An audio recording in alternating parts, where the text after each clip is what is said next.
My name is Rahul and I have Samir with me today. And our paper is titled Credit for All, Revolutionizing Retail Lending with Machine Learning. And we're going to explain with how our endeavors for a client made credit more inclusive, intelligent, and instantaneous. But before we walk into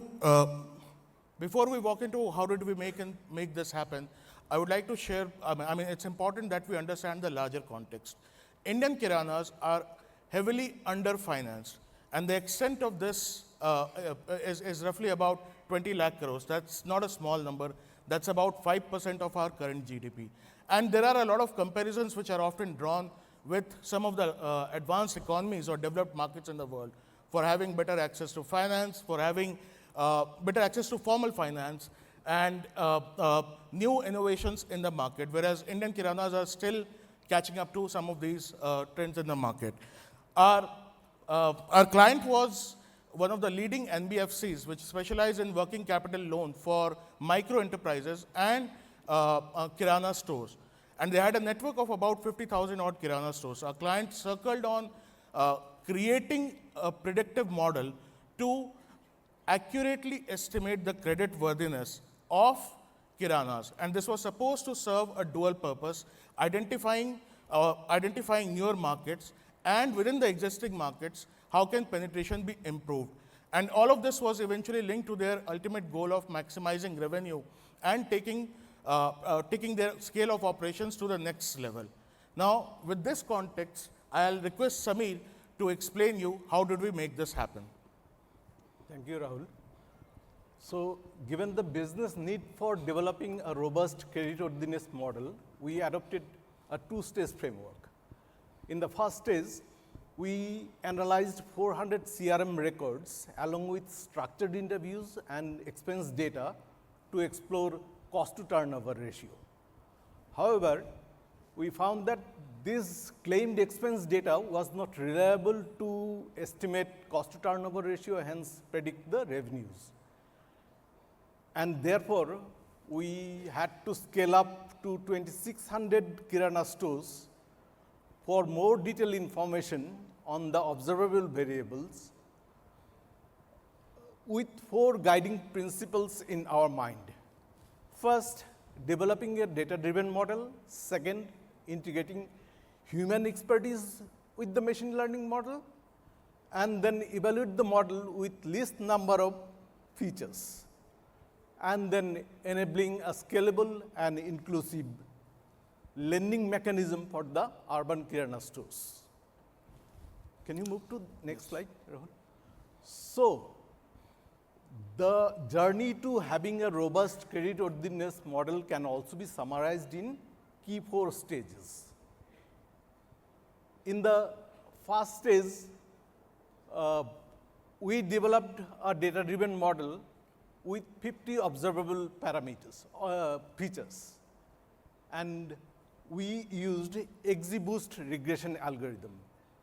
We used XGBoost regression algorithm because it can learn from its own mistakes using extreme gradient boosting while using the sequential trees.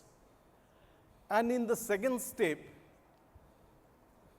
we integrated human expertise to eye in and eye out on the decreasing number of features.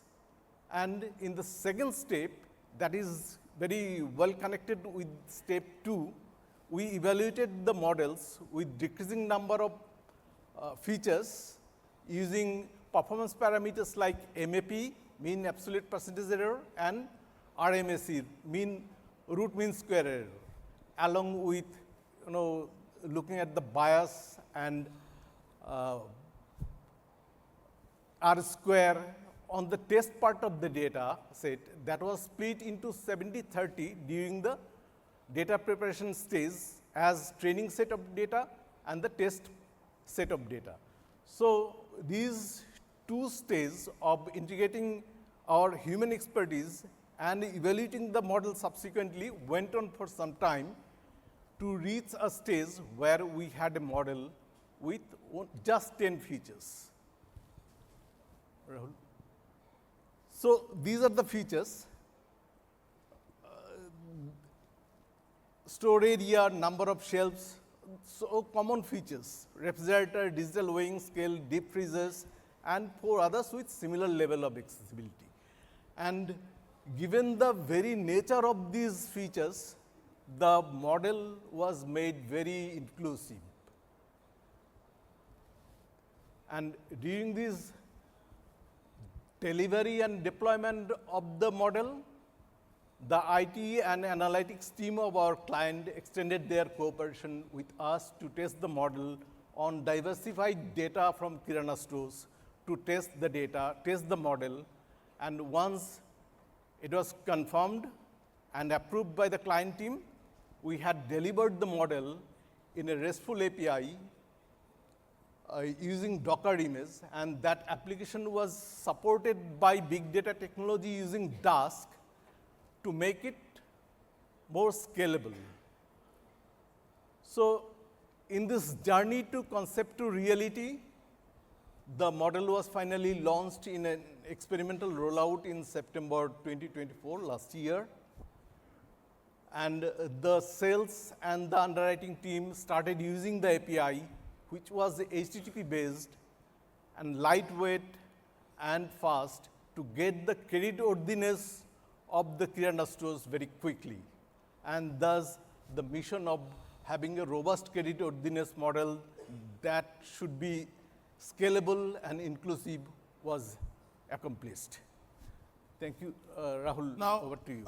Once we had done this or executed this stage, we followed up with a very quick impact assessment to understand how it has impacted the overall business of these neighborhood kiranas.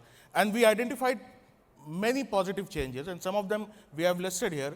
There was an increase in 5% in a change of 5% in asset profile of these kiranas. A lot of these kiranas invested in buying better durables to be able to service their customers more. One of the biggest impact was an improvement in overall sentiment and psychology of these kiranas. Roughly 28% reported that they have witnessed a change, a positive change, after receiving these or after beneficiating from these loans. And last but not the least, we also witnessed a change in inventory profile, which included stocking of premium FMCG products across these kiranas. Now, how is the model driving impact for our client, or how it and how it is delivering value?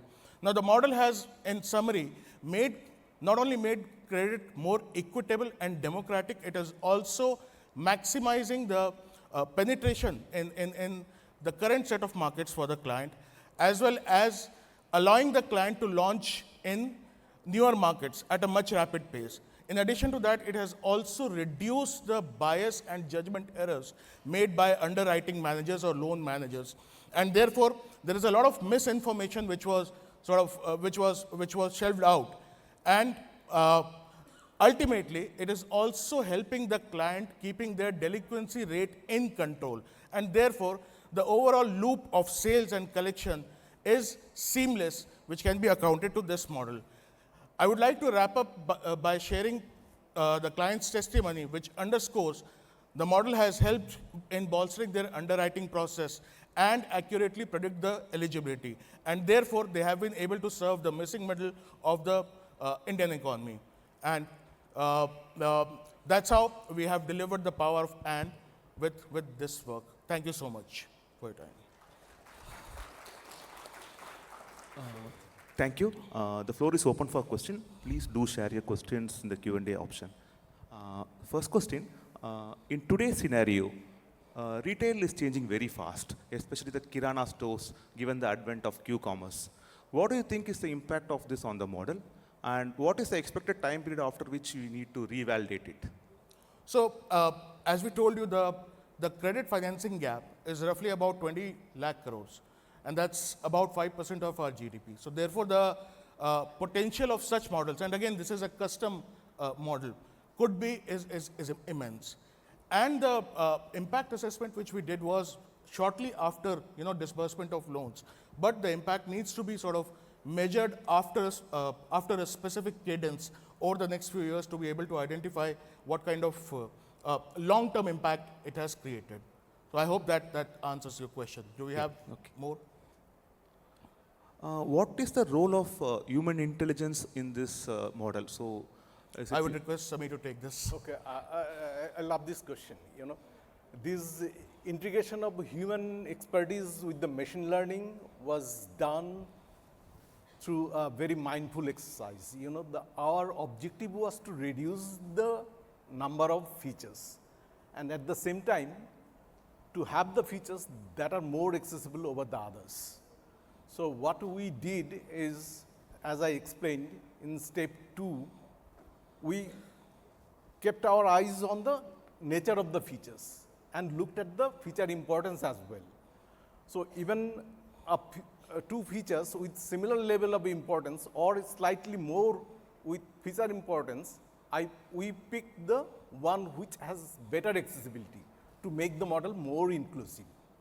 And it went on and we looked at the findings from the measures like MAP and RMSE and R square.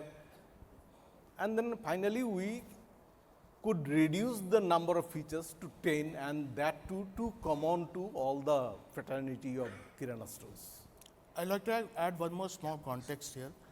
Loan underwriting process typically depends on, gathering a range of financial information, and the managers or underwriters typically record this information, and the model helped us to eliminate human bias because all the parameters or all the features we talked about are rather observable. This does not require to be sort of questions to be asked or forms to be filled. So that's the simplified version of how human capabilities were sort of integrated with this. thanks a lot. Thanks a lot for the presentation. Thank you so much. Thank you for your time.